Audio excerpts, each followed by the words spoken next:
Stephen. This is your lesson 6, The Lady of Shalott. And we are going to do here question answers with full back exercise. So guys, हम यहाँ पे करने जा रहे हैं lesson 6 का the lady of shallot के question answers with full back exercise. So class 7 आपको अगर इसकी एक्सप्लेनेशन की वीडियो देखनी है इस पोएम की तो आप इसको देख सकते हैं. इसी के वीडियो के लास्ट में आपको आई बटन भी और आप वीडियो पे क्लिक करके भी यहाँ से डायरेक्टली इस वीडियो को देख सकते हैं एक्सप्लेनेशन वाली. एंड ये आपके बुक के बहुत सारे लेसन्स ऑलरेडी अपलोड हो गए चैनल पे. आप उनकी एक्सप्लेनेशन एंड क्वेश्चन आंसर्स वहां से जाके देख सकते हैं. And yes, you can subscribe the channel and be connected with me for the coming videos. So let's begin question answers of The Lady of Shalott. This is your summary because in your poem only 2 parts are given. आपकी poem के अंदर 2 parts दिए हुए हैं. इसमें 1 part की आपकी summary लिखी है, सेकंड पार्ट की समरी लिखी है.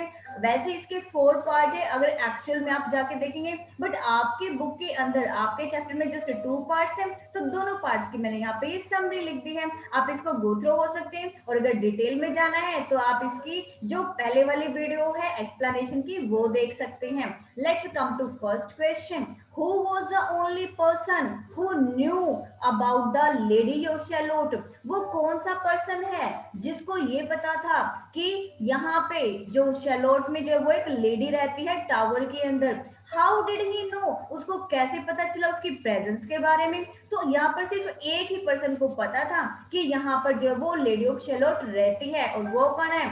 Poet itself. यहाँ पर जो पोएट है ना खुद उसको ही पता है. जो अल्फ्रेड टेंसन जो यहाँ पर पोएट है उनको ही पता है. He was the only person who knew, जिनको पता है about the lady of shallot, lady of shallot के बारे में. लिविंग इन द टावर, की वो यहाँ पर रहती है. एज ही हर्ड, क्योंकि उसने सुना था. हर सॉन्ग, उसका गाना. क्योंकि आपको पता है कि जो लेडी ऑफ शैलोट है वो टावर के अंदर कैद कर दी गई है और वो कैद होने के बाद वहां ऊपर से जो वो गाना गाती रहती है और वहां पर काम करने वाले जो फार्मर्स होते हैं, जो रीपर्स होते हैं, वो उसके गाने को सुनते रहते हैं. Second, what means of transport could one be used to travel from the island to Camelot? Island से कैमलोट जाने के लिए यहाँ पर कौन सा मीन्स ऑफ ट्रांसपोर्ट यूज किया जाता है? यहाँ पे यूज की जाती है बोट्स. क्योंकि यहाँ पर एक तरफ तो फील्ड्स हैं जो कि जौ और बार्ले के हैं, राई के हैं, और दूसरी तरफ यहाँ पे रिवर है जो कि रिवर में से जाने के लिए तो भाई हमेशा बोट्स का ही यूज किया जाता है ना, तो नेचुरली यहाँ पर बोट्स का यूज किया जाता है. नेक्स्ट है find examples of personification in the poem and explain them. आपको पता है पर्सोनिफिकेशन क्या होता है? Personification is the type of literary figures. जैसे हिंदी में अलंकार होते हैं ना, ऐसे ही यहाँ पर पर्सोनिफिकेशन भी अलंकार है जो कि इंग्लिश में होता है. जैसे फिगर ऑफ स्पीच हम इनको बोलते हैं, हम इनको लिटरेरी डिवाइस बोलते हैं. ठीक है, तो यहाँ पर इनके डिफरेंट नेम होते हैं और इनके डिफरेंट टाइप्स होते हैं. जैसे पर्सोनिफिकेशन, तो उसका एग्जांपल बताना है. पर्सोनिफिकेशन होता क्या है कि कोई भी नेचर की चीज को एज अ पर्सन पॉइंट ने यूज किया हो. तो यहाँ पर ऐसी कौन सी चीज थी? जैसे बार्ले और राई. जो बार्ले और राई आपको पता है ये क्रॉप्स होती हैं. ठीक है, तो ये जो क्रॉप्स होती हैं जैसे वीट होती है हमारी, गेहूं होते हैं, ऐसे ही बार्ले और राई जो है यहाँ पर ये भी क्रॉप्स होती हैं. और इनको उसने personified means as a person इसने यूज किया है. यहाँ पे क्यों यूज किया एज अ पर्सन? देखिए इसने ये क्या बोला है यहाँ पे, इसने ये कहा है कि क्लोथिंग द ग्राउंड और हिल्स. मीन्स वो क्या करती है? कवर करती है. क्लोथिंग मीन्स यहाँ पे कवर करती हैं. क्या कर करती है? ये जो फील्ड है, ये जो खेत है यहाँ पर बार्ले का और राई का, मीन्स जो बार्ले का और राई का जो खेत है यहाँ पर जो फील्ड है, जो फील्ड एरिया है वो कवर करता है ग्राउंड और हिल्स को. मीन्स सारे ग्राउंड को वो कवर कर लेता है, ढक लेता है वर्ल्ड को. ठीक है, जैसे कि यहाँ पर जो चेंसन आपके पॉइंट उन्होंने बताया है, तो वो ऐसे कवर करने का काम किसका होता है? क्लोथिंग करने का काम पर्सन्स का होता है ना, ह्यूमन बीइंग का. तो यहाँ पर उसको इसीलिए पर्सोनिफाइड किया गया है. सेकेंड आपका है एस्पेन. सेकेंड आपका क्या है? Aspen trees. एस्पेन ट्रीज जो वो ट्रीज की टाइप होती है, एक तरह का ट्री होता है. एस्पेन जो एक तरह का ट्री होता है. आर बीइंग इमेजिन, ये उनको भी यहाँ पर इमेजिन किया गया है पीपल मीन्स लोगों की तरह. मीन्स अगर किसी भी नेचर की चीज, देखो जो क्रॉप्स है वो भी नेचर की चीज है.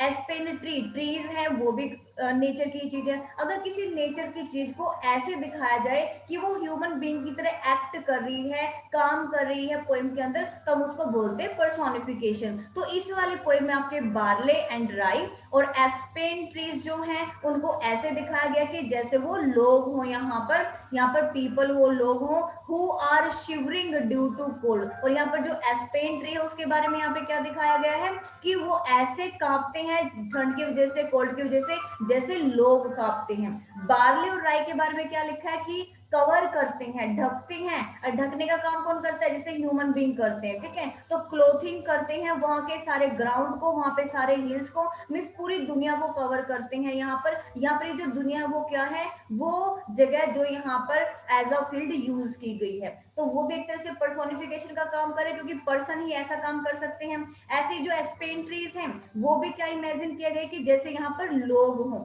और लोग कैसे हैं? ऐसे हैं जैसे कि शिवरिंग मीन्स कांपना। किससे कांप रहे हैं? ड्यू टू कोल्ड, ठंड की वजह से। अब पता ना कि हम जैसे सर्दी आती है तो ठंड की वजह से हम कांपते हैं, तो हम ह्यूमन बीइंग, हमारी ये एक्टिविटी होती है कांपने वाली। और ये कांपने वाली एक्टिविटी कौन कर रहे हैं? यहाँ पर ट्रीज कर रहे हैं। तो इसलिए ये क्या है? पर्सोनिफिकेशन है। पर्सन और फिकेशन, पर्सन अफिकेशन मीन्स पर्सन की तरह काम करना।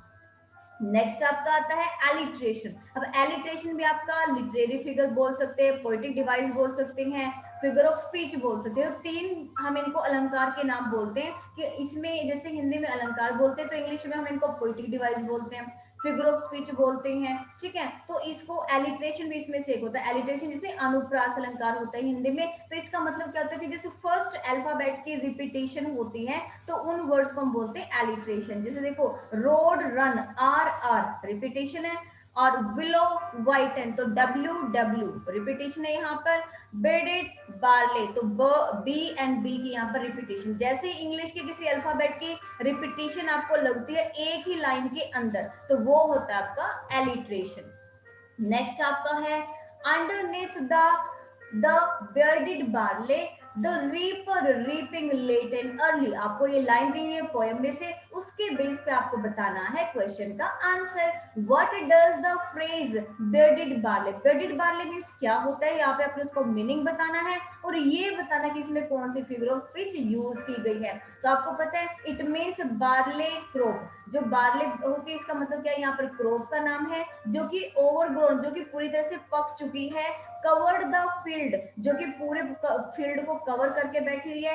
एंड रेडी फॉर हार्वेस्टिंग, और हार्वेस्टिंग करने के लिए, कटाई के लिए पूरी तरह से वो तैयार है। मींस अब उसको आप काट सकते हैं। और यहाँ पर आपको पता है एलिट्रेशन यूज किया गया है, ठीक है। एलिट्रेशन यूज किया यहाँ पर, और पर्सोनिफिकेशन भी यहाँ पर आ सकता है। तो यहाँ पर क्योंकि पर्सन की तरह वो बिहेव कर रहा है तो यहाँ पर पर्सोनिफिकेशन भी आ सकता है, लेकिन मैंने यहाँ पर एलिट्रेशन लगाया क्योंकि बियर्डेड बार्ले बी और बी का रिपीटेशन है, तो यहाँ पर आपका ये एलिट्रेशन पोएटिक डिवाइस आ जाएगी। सेकेंड इसमें लिखा है what work did the reaper do. यहाँ पर जो रीपर है, रीपर मीन्स जो कटाई करने वाले हैं, फसल को काटने वाले हैं, उन्होंने यहाँ पर क्या किया है? द रीपर वर रीपिंग, जो रीपर थे यहाँ पर वो क्या कर रहे थे? कटाई कर रहे थे बार्ले क्रॉप्स की टिल लेट इवनिंग तक। C it's C answer is that what could the reaper hear. यहाँ पर रीपर क्या सुन सकते थे? व्हाइल ही वर्कड, जब यहाँ पर जो रीपर है, जो कटाई करने वाला, जो फसल को काट रहा है, वो यहाँ पर क्या सुन सकता था? और यहाँ पे वो क्या सुन सकता था? यहाँ पे while he worked, जब वो फील्ड में काम कर रहा था। And what was the reaction to it, और उसका क्या रिएक्शन था इसको सुनने के बाद? तो देखो यहाँ पर जो रीपर है, जो कटाई करने वाला आदमी है, यहाँ पर अपन को किसान भी बोल सकते हैं, पीजेंट्स बोल सकते हैं, फार्मर बोल सकते हैं, तो वो यहाँ पर सुन सकते थे। would hear a horrible song, यहाँ पर एक horrible सा सॉन्ग सुन सकते थे while he worked, जब वो क्या कर रहे थे? काम कर रहा था वो फील्ड के अंदर। He thought of fairy, उसने सोचा कि कोई फेरी जो है वो यहाँ पर गा रही है इस सॉन्ग को। Who was empowered, empowered means क्या होता है? प्रीजेंट, प्रीजेंट मीन्स कैदी। प्रीजेंट भी आप यहाँ पर लगा सकते हो, इम्प्रीजेंट या फिर इम्बावर्ड, इसका मतलब होता है कैदी, कि जो कि यहाँ पर कैद हो गई थी इन द टावर, टावर में ड्यू टू कर्ज। उनकी क्या मान्यता थी यहाँ पर? वो क्या सोचते थे यहाँ पर? उनकी जो थॉट थी वो क्या थी कि यहाँ पर जो लेडी इस टावर के अंदर है वो कैद कर ली गई है, और यहाँ पर वो क्या है? सॉन्ग को सुनाती रहती है क्योंकि उसको श्राप मिला है, इसलिए वहां पर कैद हो गई है। Second the little island is all in red. तो यहाँ पर इसका with a rose fence and over trade. तो इट मीन्स यहाँ पर बताइए इन दोनों लाइंस के बेस पे आपको बताना है क्वेश्चन का आंसर। विच आइलैंड, आइए होते हैं आइलैंड बोलते हैं इसको, विच आइलैंड, इसलिए इसकी शॉर्ट फॉर्म है जो कि पोएम में यूज की गई है। तो आइले जो है यहाँ पर आइलैंड के लिए यूज किया गया है। विच आइले और आइलैंड इज बीइंग रेफर्ड, यहाँ पर कौन से आइलैंड की बात की गई है और उसको आप डिस्क्राइब कीजिए उसकी नेचर ब्यूटी को। तो यहाँ पे अ लिटिल आइलैंड कैमलेट, जो लिटिल एक छोटा सा आइलैंड है कैमलेट के अंदर, इज बीइंग रेफर्ड हियर, वो यहाँ पर रेफर किया गया है। और इसकी ब्यूटी क्या है कि ये फ्लावर्स से, यहाँ पे चारों तरफ से फ्लावर से घिरा हुआ है, मीन्स इस आइलैंड के चारों तरफ क्या है, फ्लावर्स ही फ्लावर्स हैं। नेक्स्ट यहाँ पर आप रिवर्स भी लिख सकते हैं कि यहाँ पर, क्योंकि जो पोएम वगैरह आप देखें तो उसके अंदर क्या है, आपका रिवर भी है, फील्ड एरिया भी है, तो उससे ये घिरा हुआ है और नदी भी यहाँ पे है। बट यहाँ पर मैंने जस्ट ओनली फ्लावर्स ही लिखा है क्योंकि ऐसे क्वेश्चन का हमें शॉर्ट में आंसर देना होता है। अगर आप लिखना चाहे तो रिवर्स भी लिख सकते हैं साथ में, और बार्ले और राई के फील्ड भी यहाँ पे लिख सकते हैं। ठीक है, सेकेंड काम देखते हैं, who lived on the island. यहाँ पर ये जो आइलैंड है यहाँ पर कौन रहता है, सबको पता है भाई, लेडी ऑफ शैलोट यहाँ पे रहती है। ठीक है, और वो क्यों, why did she live here, भी वो यहाँ पे क्यों रहती है, बिल्कुल अकेली उस टावर के अंदर क्यों रहती है वो, ड्यू टू अ कर्ज, क्योंकि उसको शाप मिला है, इसी वजह से ऊपर वो कैद हो गई है और रहती है। Second, who lived on the island, ये हो चुका आपका। Second C part, describe in your own words the appearance of the person. अब आपको इस पर्सन मींस इस लेडी के बारे में ये कैसे दिखाई देती है उसको आपने क्या करना है, एक्सप्लेन करना है। तो यहाँ पे जो लेडी है वो सफर करती है, वो बहुत परेशान है इस मिस्ट्री वाले कर्ज से कि उसको खुद नहीं पता कि उसको कैसा श्राप मिल गया है। एंड मस्ट कंटिन्यूसली, और उसको कंटिन्यू जो यहाँ पर वीव करना पड़ता है, बुनना पड़ता है, image on her loom without ever looking directly, बिना कहीं झांके, बिना कहीं देखे, बाहर की दुनिया देखे, मीन्स बाहर की जो आउटसाइड का जो वर्ल्ड है, जो दुनिया है, बिना बाहर की कोई भी दुनिया देखे, उसको कंटिन्यू यहाँ पर एक कपड़े के ऊपर जो वो बुनाई करते रहना है। अगर वो बुनाई नहीं करेगी तो उसका स्टाफ उसके ऊपर हावी हो जाएगा। Instead she looks into a mirror, अब वो क्या करती है, भी वो बाहर तो जा नहीं सकती, तो उसके पास एक मैजिकल मिरर है, यहाँ पर एक जादुई शीशा है, उस जादुई शीशे में वो क्या देखती रहती है, रिफ्लेक्ट्स द बिजी रोड, की रोड बहुत ज्यादा बिजी है, लोग आ रहे हैं जा रहे हैं, and the people of the Camelot, जो लोग हैं यहाँ के कैमलेट के, who pass by her island, और कौन कौन से जो लोग हैं वो कैमलेट को भी वहां से गुजर रहे हैं उस आइलैंड से। तो ये सारी चीजें वो यहाँ पर देखती रहती है। Next is there no time हाथ, तो इसके आपके फिर से कुछ लाइंस दिए हैं, इनके बेस पे क्वेश्चन आपका, हु इज शी, यहाँ पर शी कौन है भाई, यहाँ पर शी तो देखो द लेडी ऑफ शैलोट ही है। उसके बाद पूछ रहे हैं yes who is she in these lines, यहाँ पर जो है शी उस लेडी के लिए, द लेडी ऑफ शैलोट है यहाँ पर, हु इज इम्बाउड जो कि कैद है, इन द टावर, टावर के अंदर, ड्यू टू कर्स एक श्राप की वजह से। What do the word sport and play means? Sport and play का मतलब क्या होता है भाई, एंजॉय करना, बाहर जाना, बाहर की दुनिया देखना। ठीक है, उसका क्या मतलब है यहाँ पे, स्पोर्ट एंड प्ले मीन्स यहाँ पर सी द वर्ल्ड आउटसाइड, बाहर की दुनिया देखना एंड एंजॉय करना। बट यहाँ पर इसने कहा कि why did she not have time, उसके पास टाइम क्यों नहीं है स्पोर्ट और प्ले के लिए, तो कहते हैं कि but she could not to do so, वो ऐसा नहीं कर सकती क्योंकि उसके पास टाइम नहीं है स्पोर्ट और प्ले करने के लिए। क्यों, क्योंकि शी मस्ट कंटिन्यू, क्योंकि उसको बहुत ज्यादा जरूरी है कंटिन्यू वीव करना, बुनना, and weave, continue weave and weave, बुनते रहो, उसको बुनना ही है। एट हर लूम, जो कपड़ा, जो शाइनिंग कपड़ा उसके पास है, and she is not permitted, और सेकेंडली सबसे बड़ी बात कि उसको परमिशन ही नहीं है यहाँ पे बाहर की दुनिया देखना और स्टॉप करना उस बुनाई को। तो बुनाई उसको करते रहना, जब तक वो क्लॉथ पर बुनाई करती रहेगी, जब तक वो कपड़े पर बुनती रहेगी उस शाइनिंग क्लॉथ पर, तब तक वो यहाँ पर सर्वाइव करेगी, नहीं तो उसके ऊपर जो श्राप है वो हावी हो जाएगा। Next C1, what did she weave on her web, वो अपने उस वेब पे, वो अपने उस कपड़े पे क्या बुन रही है, she weaved a magic web, वो यहाँ पर एक जादुई वेब, कहते हैं जादुई जो है वो जाल बुन रही है, विद कलर गे मीन्स यहाँ पर चमकीले, जो शाइनिंग वाले कलर्स है उनके साथ वो क्या कर रही है, शाइनिंग कलर्स, शाइनिंग क्लॉथ के ऊपर, शाइनिंग कपड़े के ऊपर एक मैजिक वेब यहाँ पर वो बुन रही है। फोर्थ वन, फिर से क्वेश्चंस की सब आपकी लाइंस है पोएम से, उनके बेस पे क्वेश्चन है what was the purpose of the mirror of the lady. जो पर्पस है उसका क्या है, फॉर द लेडी, लेडीज के लिए, मीन्स वो जो लेडी है उसके लिए उस मिरर के क्या मायने हैं, क्यों है वहां पे मिरर, किस लिए यूज करी हो यहाँ पे। सो जो मिरर है वो शेप्स हर व्यू, जो उसके व्यू है ऑफ द वर्ल्ड, दुनिया के आउटसाइड हर कास्टल। तो जो भी है यहाँ पर जो मिरर है वो शेप करता है, मतलब मिरर उसको दिखाता है वो बाहर की दुनिया जो कि वो नहीं देख सकती। B what sides did the lady see in her mirror, उस मिरर में वो लेडी क्या क्या देखती है, तो वो तो बहुत सारी चीजें देखती है कि रोड पे कौन आ रहा है जा रहा है, ठीक है। So she sees all the community, सारी कम्युनिटी जो भी है आने जाने वाले वो सबको देखती हैं। और the people who up and down, वो उन लोगों को भी देखते हैं जो कि अप एंड डाउन करते रहते हैं, यहाँ से आते जाते रहते हैं। एंड द एंटायर वर्ल्ड, और पूरी दुनिया को यहाँ से देख सकती है इस शीशे में से, क्योंकि ये जो मिरर है वो मैजिक मिरर है। शी सीज, वो देखती है, क्या क्या देखती है यहाँ पर, डेमसेस को देखती है, अबॉट्स को, शेपर्ड बॉयज को और नाइट्स को। मीन्स ये सारे वो लोग हैं, कोई घोड़े पर सवार होके जा रहा है, कोई रेड कलर के कपड़े डालकर जा रहा है, कोई एंजॉय कर रहा है, कोई शेपर्ड बॉय है तो, और कोई नाइट्स है, तो हर चीज को यहाँ पर मिरर में देख सकती है। वो आप यहाँ पे कोई भी और एग्जाम्पल लिख सकते हैं पोएम में से देख करके।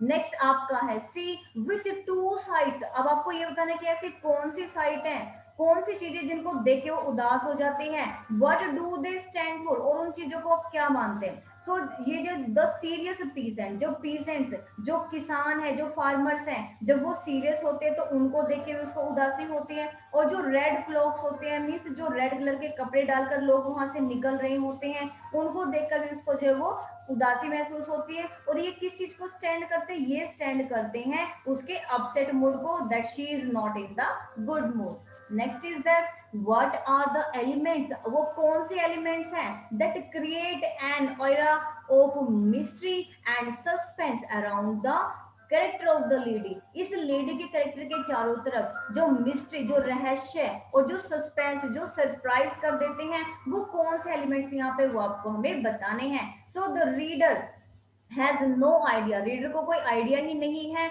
Who the lady of Shalott is, की लेडी ऑफ शैलोट वैसे एक्चुअल में है कौन, कहाँ से आई है और क्यों आई है, उसको कोई आइडिया ही नहीं है। Where she has come from, वो कहाँ से आई है, how she has come to, और वो कैसे आई है यहाँ पे, प्लेस पे। So near the Camelot it is the mystery, यही उसके लिए जो वो मिस्ट्री है। कौन सा एलिमेंट है, कौन सी मिस्ट्री है यहाँ पर, कि वो कौन है, कहाँ से आई है, इस लेडी के बारे में। सेकेंड है do you think the lady of shallot enjoyed her way of living, आपको क्या लगता है कि यहाँ पर जो लेडी ऑफ शैलोट है वो अपनी लाइफ को एंजॉय कर रही थी। हमें तो नहीं लगता, क्योंकि लास्ट में कौन सी लाइन से नहीं लगता, जिस लाइन में इसमें लिखा है ना कि I am sick of shadows, कि मैं ये सारे सीन देख देख के बहुत पक चुकी हूँ, अब मैं ये सीन नहीं देखना चाहती। तो ये सारी चीजें और भी लाइंस आपके पोएम के अंदर आप वो उठाकर लिख सकते हो जिससे पता चले कि वो अपनी लाइफ से खुश नहीं थी।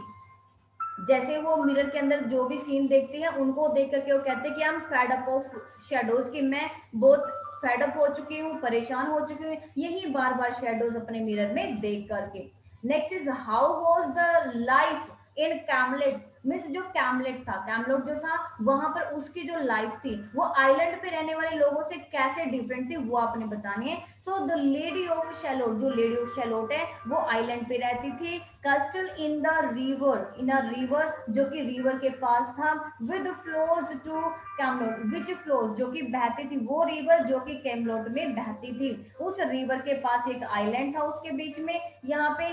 बट द लोकल फार्मर, लेकिन यहाँ पर जो लोकल फार्मर्स थे वो थोड़ा बहुत इसके बारे में जानते थे। Instead she looks into a mirror, जबकि वो मिरर में देखती रहती है, विच रिफ्लेक्ट्स द बिजी रोड, जो कि उसको देखता है कि यहाँ पर रोड बहुत ज्यादा बिजी है, जो लोग हैं यहाँ पर कैमलोट के यहाँ से इस आइलैंड के पास से गुजरते रहते हैं, जाते रहते हैं, और ये जो यहाँ पर अप एंड डाउन करते रहते हैं। नेक्स्ट मेंशन टू एग्जांपल्स, अब आपने ये इमेजरी, इमेजरी भी आपका जो है वो पोएटिक डिवाइस है, अलंकार है, फिगर ऑफ स्पीच है, लिटरेरी फिगर है जिसको हम अलंकार ही बोलते हैं। तो इमेजरी के आपको एग्जाम्पल यहाँ पे देना है। इमेज ऑफ बार्ले एंड राई। यहाँ पर जो बार्ले और जो राई है उसका जो इमेजिनेशन उन्होंने यहाँ पे लिया है, तो वो आप यहाँ पर यूज कर सकते हैं, क्योंकि यहाँ पर क्या करते हैं, that seem to search beyond the horizon, क्योंकि बिल्कुल होरिजन के बियॉन्ड यहाँ पर कुछ सर्च करने के लिए आप इनको यूज कर रहे हैं, यहाँ पर इमेजिनेशन यूज कर रहे हैं। क्यों? क्योंकि बार्ले और राई की यहाँ पर इतने गहरे, इतने लंबे लंबे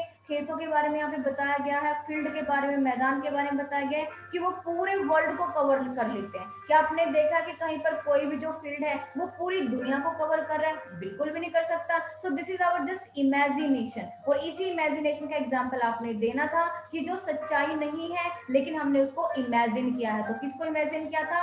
बार्ले बीड्स के और राई के यहाँ पर खेतों को, जो कि पूरी दुनिया को कवर करते हैं। तो इसलिए यहाँ पर ये हमारी जस्ट इमेजिनेशन है, ये रियलिटी नहीं है। अब यहाँ पे आपने मैच करना है करेक्ट मैच के साथ। सबसे पहले आपको आइडेंटिफाई द राइमिंग स्कीम। आपको जो वो राइम स्कीम यहाँ पर दिखानी है। पोएम की राइम स्कीम क्या होता है? जिसकी रिदम सेम आए, जैसे लाई राई, play always, stay day, fear near, year clear, glad pad. तो जो लास्ट का जो वर्ड की रिदम है वो सेम आती है, उनको बोलते हैं राइमिंग ऑफ द पोएम। तो ये आपके लाइन के एंड में वर्ड आते हैं। जैसे पोएम होते हैं ना, पोएम में पता छोटी छोटी लाइंस होती हैं, तो उन छोटी छोटी लाइंस के एंड में जो वर्ड आते हैं उन वर्ड्स को पहली लाइन, दूसरी लाइन, तीसरी लाइन, चौथी लाइन, ऐसे लाइन के एंड में देखो कि जिस भी वर्ड की रिदम सेम मिलती है वही वर्ड आपको उठा करके लिखना होता है, जिसकी लय सेम आती है।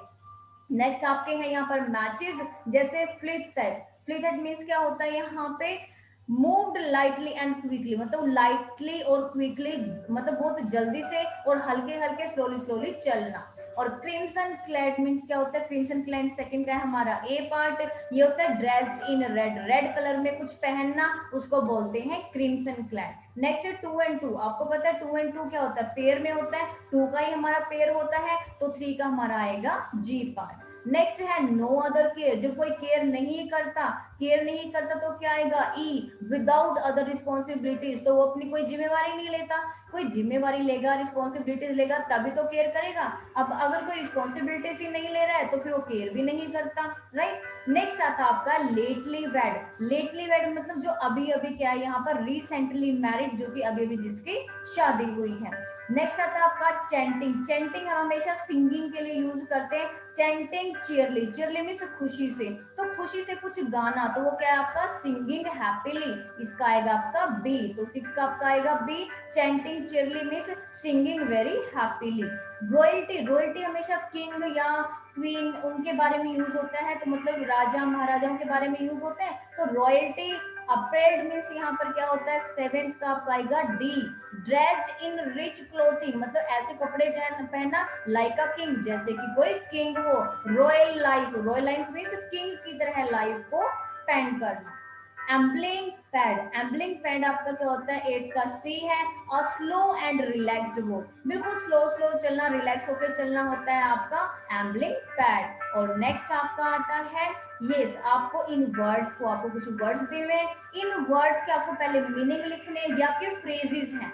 इन फ्रेजेस को कहते हैं ना कि ब्लैक लिस्ट, मैंने ब्लैक लिस्ट में उसका नेम डाल दिया है। तो ब्लैक लिस्ट मतलब अनएक्सेप्टेबल, जिसको आप एक्सेप्ट नहीं करते, जिसको आप स्वीकार नहीं करते, उसको आपने फिर सेंटेंस में फ्रेम कर दो, he was placed on a black list, कि उसको मैंने ब्लैक लिस्ट में डाल दिया। जैसे फोन में आप किसी को नहीं चाहते कि वो आपको फोन करे, तो आप उसको ब्लैक लिस्ट में डाल देते हो ना, तो ऐसे मतलब आप उसको एक्सेप्ट नहीं करना चाहते। वाइल सॉरी व्हाइट लाई, व्हाइट लाई में तो सफेद झूठ बोलना। तो सफेद झूठ बोलना मीन्स यहाँ पर हार्मलेस लाई, मतलब ऐसा झूठ बोलना जिससे किसी को नुकसान ना हो। आई टोल्ड लिटिल व्हाइट लाई, मैंने थोड़ा सा जो है वो झूठ बोला है, ठीक है, जिससे कि इसको किसी को नुकसान नहीं हुआ, किसी के फायदे के लिए कुछ थोड़ा सा झूठ बोल देना जिससे कि उसको अच्छा महसूस हो, लेकिन इससे किसी का ज्यादा नुकसान ना हो। गिव द ग्रीन लाइट, कहते हैं ना कि ग्रीन लाइट दे दो भाई, हरी झंडी दिखा दो। तो हरी झंडी दिखाने का मतलब गिव परमिशन, परमिशन दे दो। His boss finally gave him the green light to start, उसके बॉस ने फाइनली उसको जो वो हरी झंडी दिखा दी या परमिशन दे दी उस प्रोजेक्ट को स्टार्ट करने के लिए, नए प्रोजेक्ट को स्टार्ट करने के लिए। Out of the blue, out of the blue मतलब क्या होता है? अनएक्सपेक्टेड अनएक्सपेक्टेडली, जिससे हमें उम्मीद ही नहीं होती, बिना किसी उम्मीद के। तो अगर किसी ने फोन किया तो आप बोलते हो अरे मुझे तो उम्मीद ही नहीं थी कि ये भी मुझे फोन करेंगे। तो उसको क्या है कि she found me out of the blue, कि बिल्कुल अनएक्सपेक्टेडली किसी का कॉल आ जाता है कि मुझे तो पता ही नहीं कि वो भी मुझे कॉल कर सकते हैं। सरप्राइज हो जाना किसी के कॉल को देख के, कॉल को देख के किसी काम को अनएक्सपेक्टेडली, किसी काम का बिना उम्मीद के हो जाना, वो था आपका अनएक्सपेक्टेडली या फिर out of the blue. Pink slip, pink slip क्या होती है?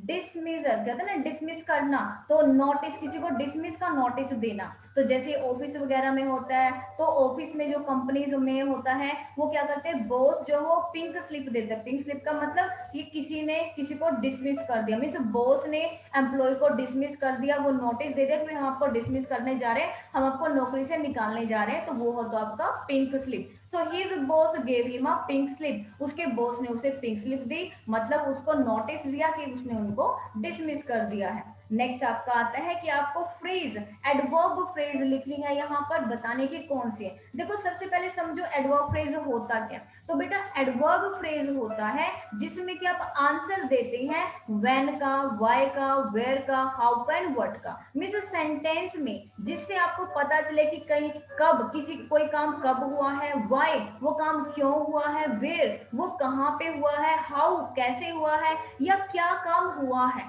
जब आपको इन क्वेश्चन के आंसर उस सेंटेंस में मिल जाए तो उस आंसर को ही आपने जो एडवर्ब फ्रेज बताना है। अब देखो जैसे पहले में है आफ्टर द गेम, गेम के बाद, कब, गेम के बाद, the king and the pawn go into the same box, same box में चले गए, ठीक है, मतलब आफ्टर द गेम कब चले गए, तो यहाँ पर आपकी फ्रेज आफ्टर द गेम भी हो सकती है, ठीक है। और एक यहाँ पर कहाँ चले गए, वेयर कहाँ चले गए, इनटू द सेम बॉक्स, ठीक है। तो इनटू द सेम बॉक्स भी आपकी क्या है यहाँ पर फ्रेज है।